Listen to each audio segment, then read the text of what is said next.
cannot explain. But advances in technology have led to new theories, and the search is underway for evidence that may unlock the most baffling questions of our time. On Mystery Quest.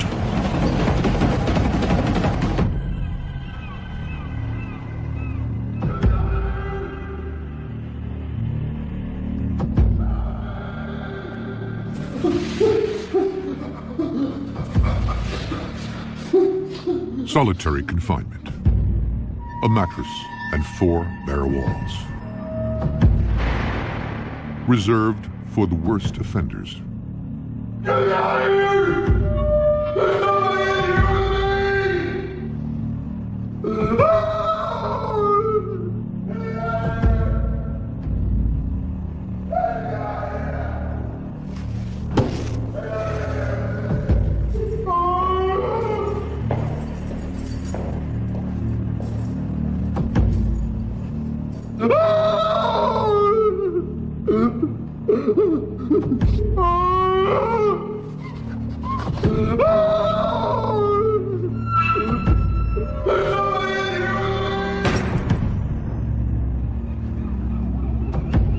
All right, 6:30. Everybody up, come on.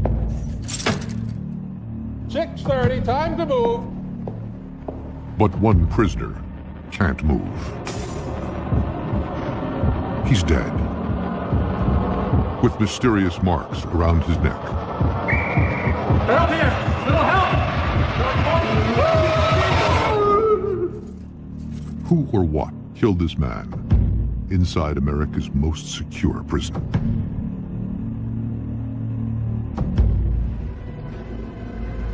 Alcatraz. This barren, windswept island in San Francisco Bay is home to America's first supermax prison, and it's always had a sinister reputation. The name Alcatraz invokes images of brutality, violence, and insanity. As far back as the 1400s, Native American legend claimed it was inhabited by evil spirits. Alcatraz became a federal penitentiary in 1934 and soon got its nickname, The Rock. Tales of torture began almost immediately, and this 22-acre island was often the end of the line. The prisons people said, well, we've got to have something that's going to hold people who are this violent. So they looked around and said, what do we have? The prison guards were handpicked, the toughest of the tough from around the nation. Inmates were allowed 1 visitor a month at the warden's sole discretion. The concrete cells measured only 5 by 9 feet.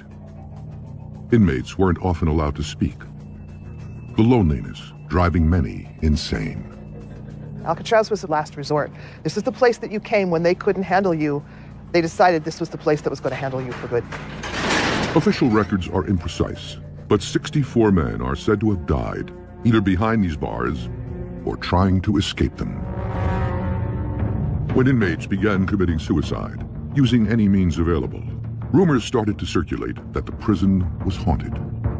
Some guards began to think solitary confinement, called the Hole, was the residence of evil. Today, night watchmen tell of the sounds of inmates running and of hearing Al Capone playing the banjo.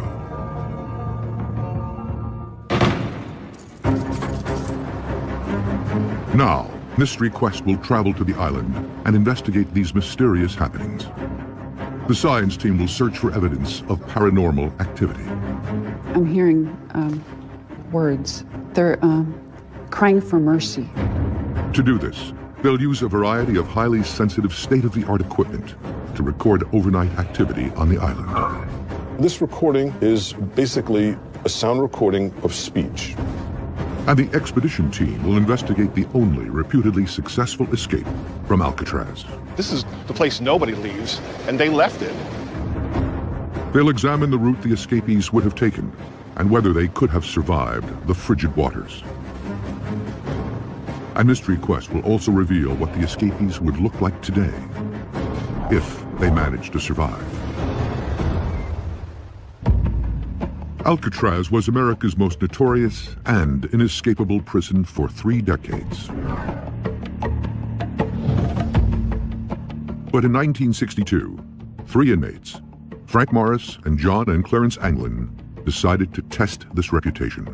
One legend of Alcatraz that had never been pierced was the fact that it was impassable. No one could get off the island. Suddenly, the largest manhunt in 30 years was underway. This escape was phenomenal. After World War II, this was the biggest thing that hit the news. Frank Ahern is a skip tracer, finding those who don't want to be found. He will be leading the Mystery Quest expedition.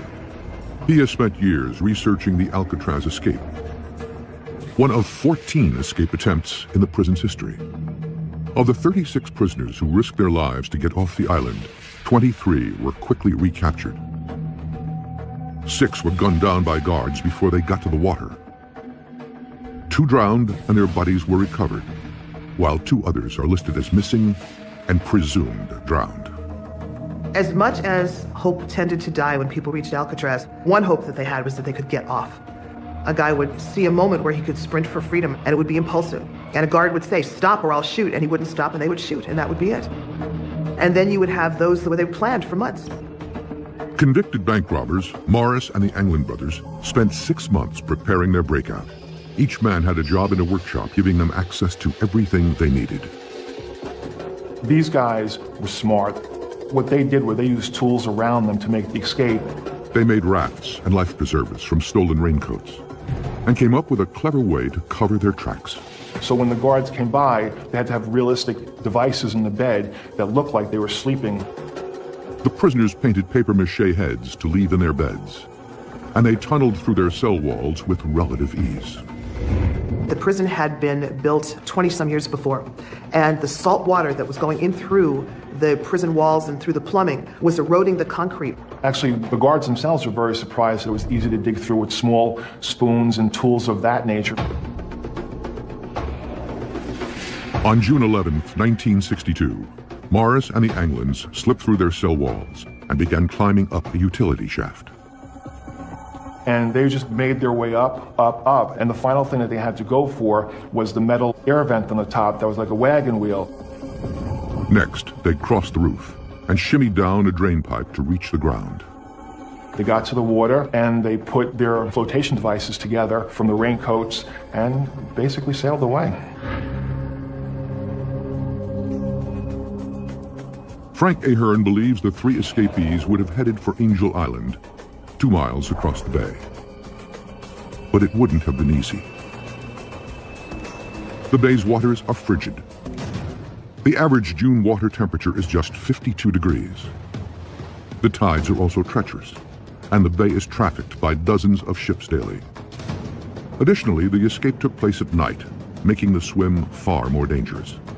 But Ahern says his research led him to believe none of these factors would have come into play. Robert Anglin, the brother, told me when they heard about the escape on the news and they were talking about the flotation devices, the family laughed because they knew that the brothers didn't need that. They were such strong swimmers. Yet even strong swimmers might not be able to overcome nature.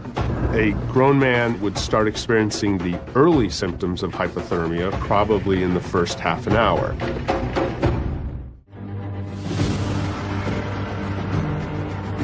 Mystery Quest is investigating Alcatraz, one of the most ominous and forbidding places in American history. The Spanish explorer who named Alcatraz in 1775, Juan Manuel de Ayala, found the island so inhospitable he never set foot on it. In the 1800s, the U.S. military erected a lighthouse, a fort, and a jail on the island. The first inmates were hardcore Confederate prisoners from the Civil War, some of whom died as a result of the deplorable conditions there. Decades later, in the 1930s, a new kind of criminal. Gangsters were ruling the nation's streets, and authorities needed a place to put them. They transferred some of the most evil men in America to Alcatraz. One of the most famous was convicted murderer Robert Stroud, who became known as the Birdman of Alcatraz.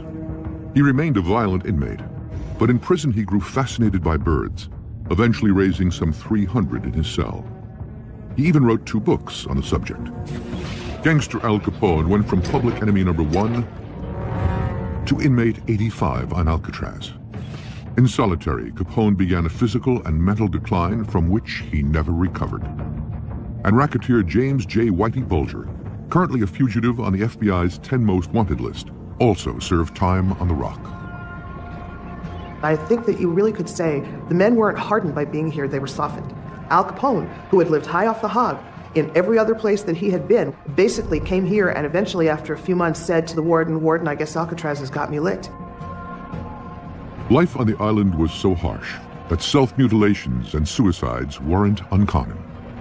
One of the famous stories is the story of Ruth Percival, who one day just lost it. He chopped off the fingers of one hand and then held out the hatchet to another inmate and said, chop off the fingers of my other hand. By the early 1960s, critics were calling conditions on Alcatraz cruel and inhuman. In March of 1963, the Federal Bureau of Prisons shut Alcatraz down.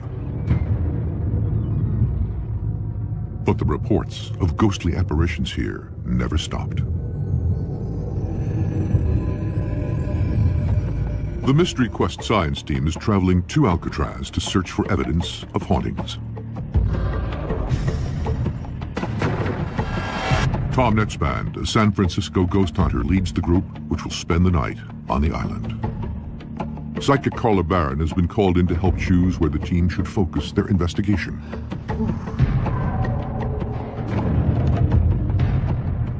Netzband walks her through Alcatraz, searching for paranormal hotspots.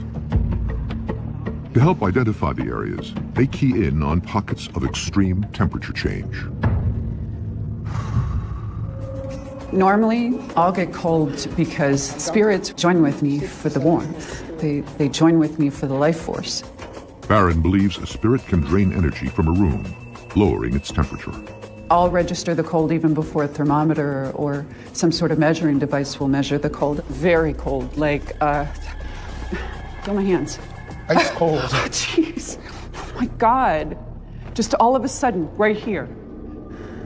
They want to show me something. Hold on. They want to show me something. Barron leads Netzband straight to the most dreaded area in Alcatraz. D Block. Solitary confinement. They're bringing me somewhere. What? Oh, whoa. Here. Okay. Here. Ah.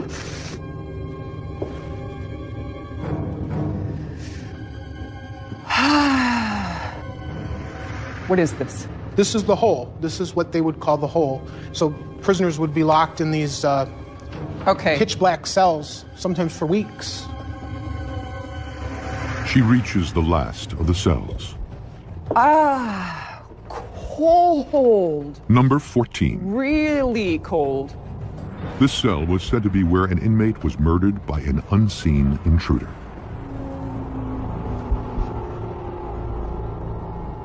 Giving up hope. I get giving up hope in here. Just such a feeling of despair. There's no hope. It's like buried alive. It's like I'm buried alive in here.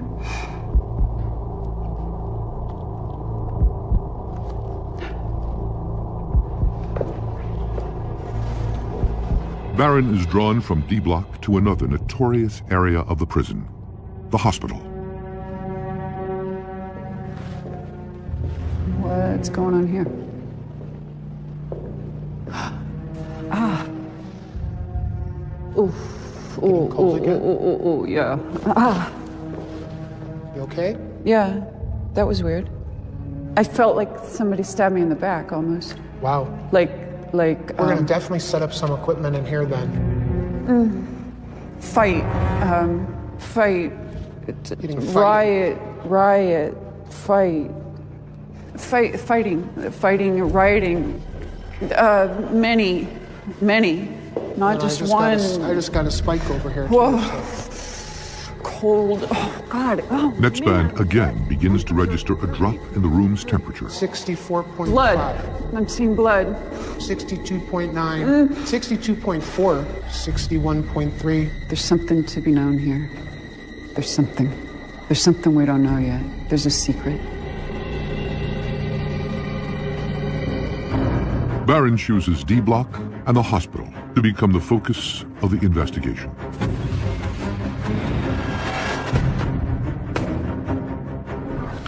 The team has come armed with a broad spectrum of paranormal equipment, including night vision and infrared cameras, portable audio recorders, and 2 unique devices. One is called an Ovilus, which converts energy into speech. Gouge. And the other, the Paranormal Puck, which is more specialized. The user can type in questions, and the answers are seen, heard, and saved.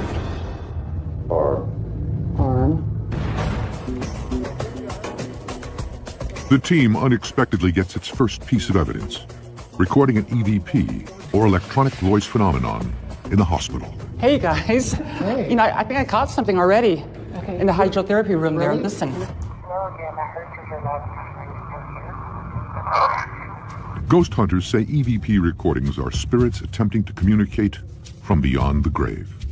This recording is an important piece of evidence that will be analyzed later. The teams pair off. They'll spend the next hours setting up their equipment. Netsband assigns Sister Sharon and Anne Leong to the hospital wing. He and Shona Sinclair will work down in D Block. All right, we're gonna roll. So there it goes. Want to start in 14? Ready. Let's go in.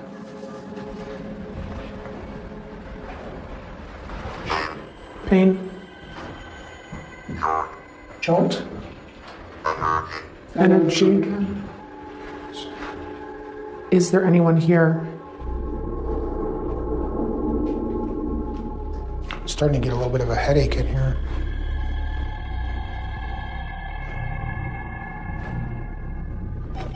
They head to another area. So this is where we want to go. Is there anything in this prison that wants to communicate with us?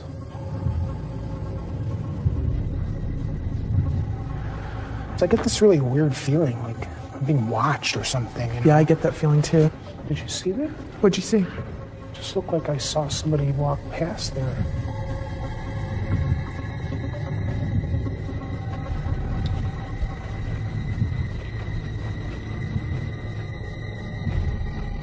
Hello?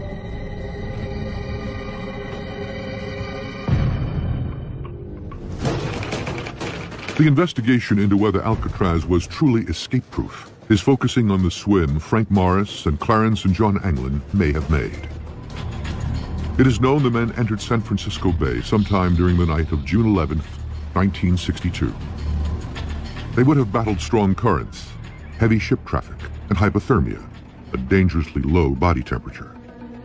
The average June water temperature in the bay is between 51 and 54 degrees Fahrenheit. The channel between Alcatraz and Angel Island is 2 miles wide, and it would have taken more than an hour to cover the distance. A grown man would start experiencing the early symptoms of hypothermia probably in the first half an hour.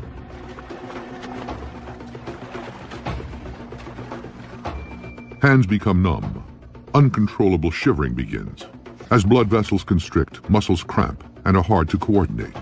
In advanced hypothermia, the victim becomes incoherent and major organs fail. They could survive for 1 to 2 hours before it became so advanced that they could no longer make a concentrated effort at trying to survive. Even if they reached Angel Island, they would not have been home free. Had they made it to Angel Island with advanced hypothermia, without medical care, they probably would not have been able to live more than 1 day. The subsequent investigation turned up some evidence on this beach. This is Angel Island, okay? One of the possibilities of where Anglin's and Morris could have ended up, where I believe that some of Clarence Anglin's belongings washed up. There were pictures of family members. There was a small phone book with contact information. And the FBI believed that because they located that they may have drowned. Mystery Quest is on Alcatraz, searching for answers to the island's enduring mysteries. Half the science team is in the hospital's wardroom, recording audio and trying to capture the sound of a spirit. Can you tell us your names? This was an area targeted as having the strongest psychic aura. If there's anyone out here, can you please let us know who you are?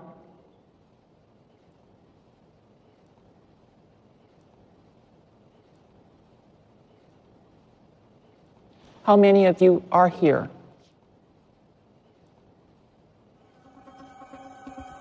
They decide to attempt contact with one of the prison's most famous inmates, Al Capone. Capone was transferred to Alcatraz in 1934. To help pass the time, he played the banjo.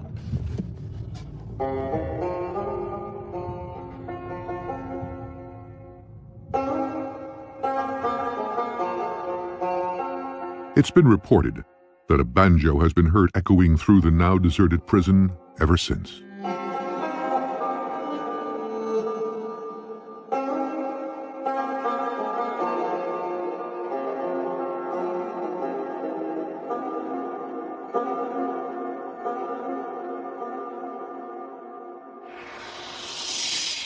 Hey, Al Capone, if you're here, I hear that you play a mean banjo. It'd be my honor if you could play a few bars for us, Mr. Capone.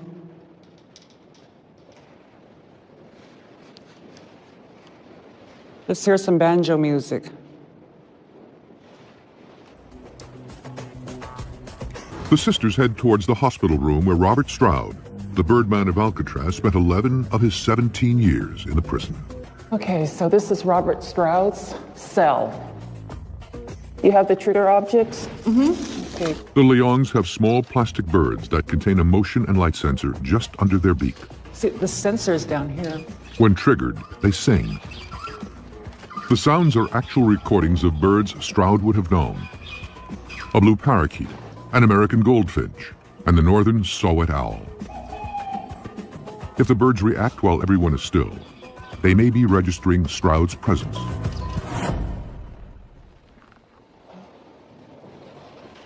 The owl.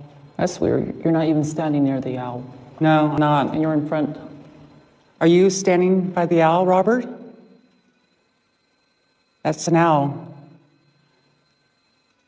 Can you say something?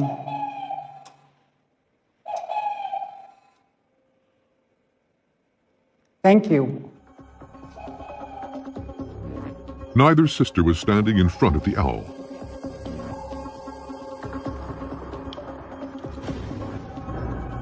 The team downstairs is trying to capture a presence that may be invisible to the naked eye, using a camera that can see in the dark. It is an industrial-grade FLIR, or forward-looking infrared camera. The FLIR registers heat signatures. Orange or yellow, a warm object. Blue or purple, a colder one.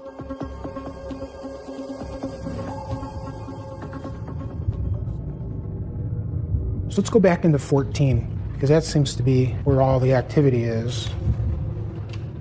There we go. Is there a presence in this cell that would like to communicate with us? There is a little bit of a registry, yeah. Yeah, it's a little blue, like a little bluer sort of on that wall, but it's not much. The results are inconclusive. Next, the teams switch places. The Leong sisters head down to D Block. Netzband and Sinclair to the hospital. They will only discuss what they have found after the observation period has ended. Validation is a very, very serious point to us, and in order to do that, we can't discuss things with one another until both teams have been in the actual area, and then we'll compare, and if both of us are experiencing the same thing, we're further validating what's going on here. Netzband begins his investigation upstairs using the FLIR. All right. I just heard something in here. Me too. Like a shuffling. Is anyone in this room?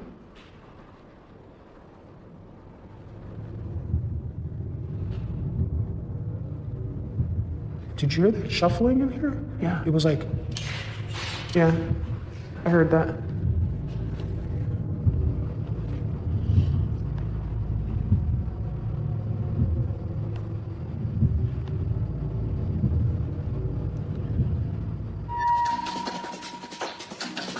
When Frank Morris and Clarence and John Anglin were discovered missing, the FBI was called in and bloodhounds put on the case. But they lost the men sent at the water's edge. The authorities got a break in the case when another inmate admitted he was supposed to be in on the plan, but was left behind. He said after reaching Angel Island, the escapees were going to swim across to Marin County, then steal a car and civilian clothing. The FBI just figured these guys would get picked up in like 2 days from the escape. But no thefts were reported in Marin. Everything law enforcement expected just never took place. A month later, Morris and the Anglin brothers were listed as missing and presumed drowned. I think it was important for law enforcement to kind of shut this thing down quick because they wanted to make sure that the image of Alcatraz being this imposing place where nobody could escape from, that if you escaped from here, you were just drowned. But Ahern doesn't think the men drowned, and he doubts they had to swim all the way to Angel Island. He believes they had a boat waiting to pick them up. So my theory basically is that this was such a sophisticated escape that by no means when they got out, they were just going to wing it. They were definitely looking for a specific plan, and that plan most likely included having the boat. There was a report of a mysterious boat in the area on the night of the escape, but authorities were never able to track it down. The 3 convicts had disappeared without a trace. And if the men are still alive, Mystery Quest will investigate what they would look like today. Mystery Quest is investigating Alcatraz, its haunting, and the possible 1962 escape from the escape-proof prison. Frank Morris and Clarence and John Anglin had disappeared. Prison officials listed the men as presumed drowned, but authorities never stopped looking. Over the years, sightings of the men filtered in from all over North America, but those leads proved dead ends. Then in the late 1980s, the U.S. Marshals, following up on another lead, brought in one of Clarence and John Anglin's brothers from Florida for a polygraph test.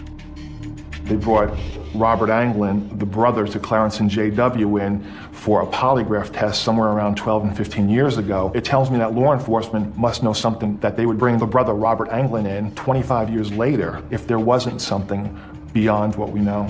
The results were never released, and the case remains open today. Could the men be alive more than 4 decades later? Frank Morris was 35 when he disappeared. He would be 83 years old now. By using a process called digital age progression, we can assume he would look something like this. Clarence Anglin was 31. He would be 79. His brother John Anglin was 32 and would be 80. Age progression is a great tool for law enforcement because it does identify what they would look like now. But the key is getting that photo to places where they may be.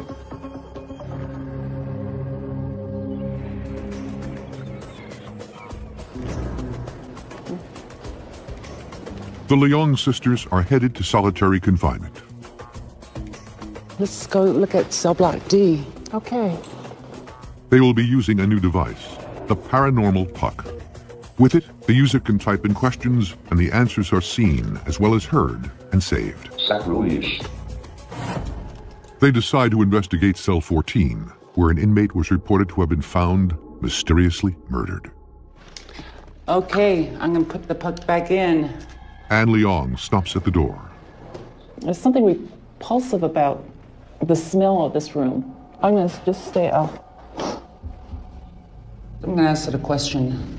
I'm gonna ask who's here. Enter. Human. Waste. Human waste. Why can't I go inside? Okay. Why can't Anne come in here?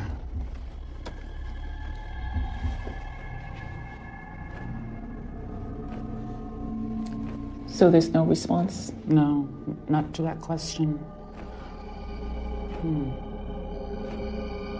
Strange.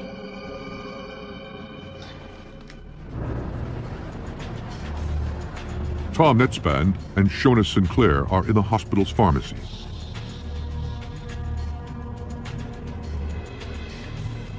You could still smell the medicine. Smell it? Are you getting cold again? Yeah.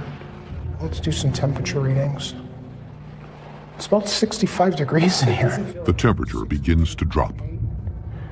62.4, 62.0, 61.8, 61.3, 61.1. Can you drop the temperature to say 58 degrees?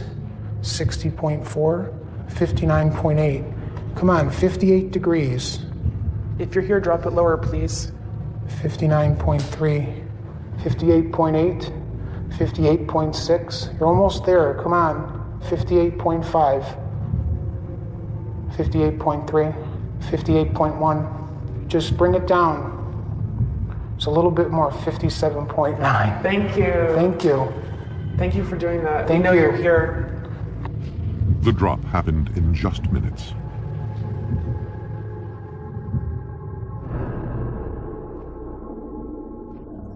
Are you getting that chill again? Yeah, I just get this chill running through my body, like right around here. Like I'm it's very like, uncomfortable. It's touching me. It's touching me. It's touching me. It's here again. Where are you getting touched? I'm getting touched in my hair right here. There are times when Netzband actually feels the presence of a spirit, and it's happening to him right now. I'm telling you, I feel it. It's running down my neck here like this. I feel like fingers on my, like fingers down. Ooh, I don't like that feeling. I just don't like it, you know? I'm freaking out. I've never, ever felt that, where it's been so intense like that. Ah, there's that kidney pain again. What the hell? Who's up here? Ah, that hurts. I don't like this ward cell. I don't like it at all. This is the creepiest room to me in this whole hospital. Let's just get out of here. I'm not getting stabbed again.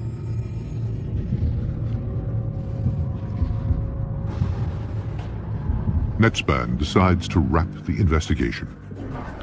All right, I think we're going to wrap it up and call it a night. Okay. The cameras have shot hours of footage, which must now be analyzed. Images from the infrared still cameras, data from the puck, and the audio recordings will be downloaded and reviewed. This is a sound that is not from the speech of a human being. In fact, it's impossible to produce that.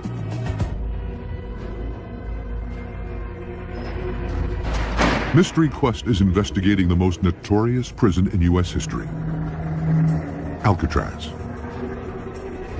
This skip tracer believes, despite its reputation as inescapable, there was one successful escape from the island. This psychic believes the prison is haunted by the ghosts of inmates who suffered or died here. And this investigator believes he encountered several of those spirits during his team's overnight expedition in the prison. The disappearance of Frank Morris and Clarence and John Anglin remains an open case. Frank Ahern believes authorities aren't looking in the right place, based partly on a clue found in a cell back on Alcatraz. A map was located, and Mexico and Canada pages were ripped out. And back then, the borders weren't as tight. And they had timed their escape with precision. They chose to go over the wall after the very last head count because they knew that there would not be another head count till 7 o'clock the following morning, so they had about 10 hours before any of the guards looked for them. Which gave them plenty of time to make a run for the border. Sometime later, the Anglin's mother was said to have received a postcard from one of her sons from Brazil. Ahern believes the 3 fugitives headed there because at the time, the U.S. had no extradition treaty with Brazil. And the marshals went down there, and this is going back about probably 12, 15 years ago, and a bartender in Brazil identified one of the brothers as living in the area, and the marshals set up shop there for quite some time. However, they just never located the brothers. Ahern is sure they never will. I definitely believe that they got away. I think that they beat it. This is the place nobody leaves, and Anglins and Morris left it.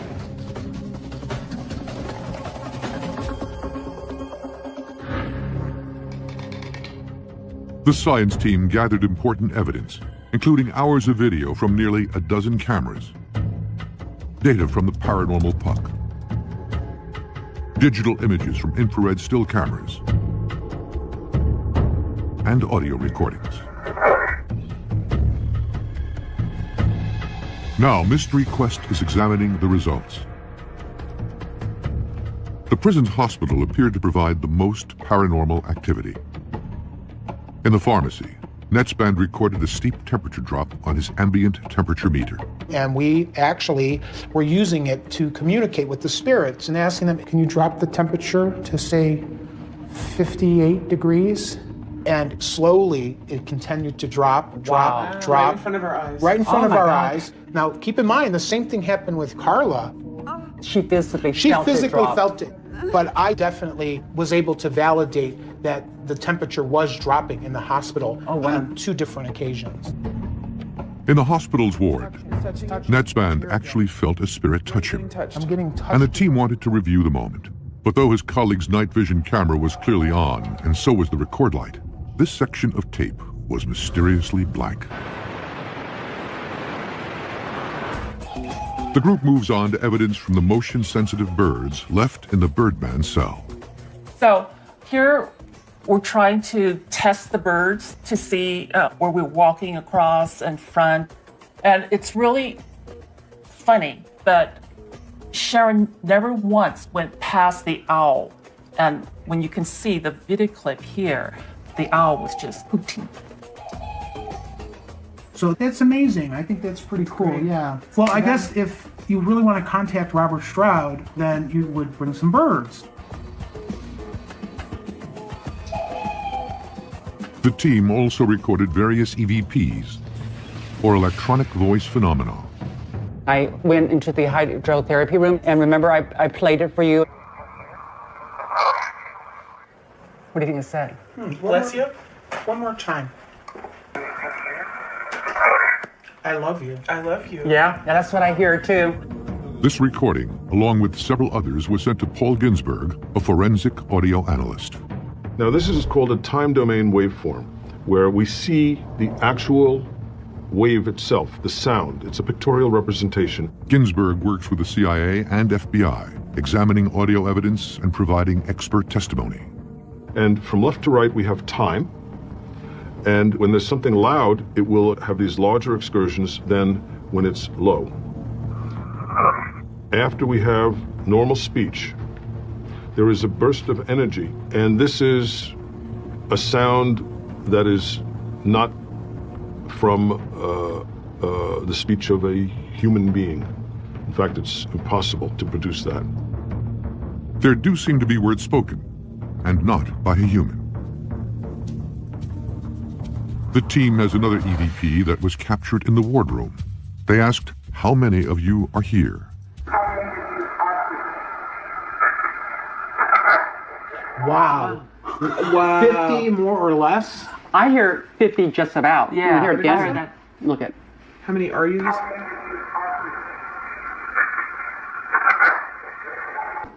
50 give or take. More or less. I mean, you can clearly hear 50. 50.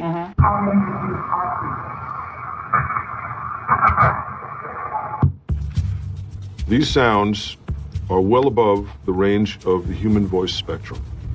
So I would say, without any question, that those sounds were not made, could not be made by any human, at least not a live one.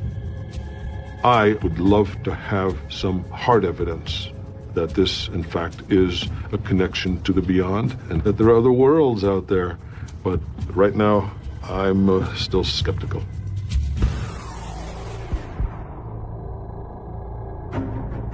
The Mystery Quest investigation has turned up some important data. The expedition team has determined that it is possible for a strong swimmer to make it to Angel Island in about 1 hour.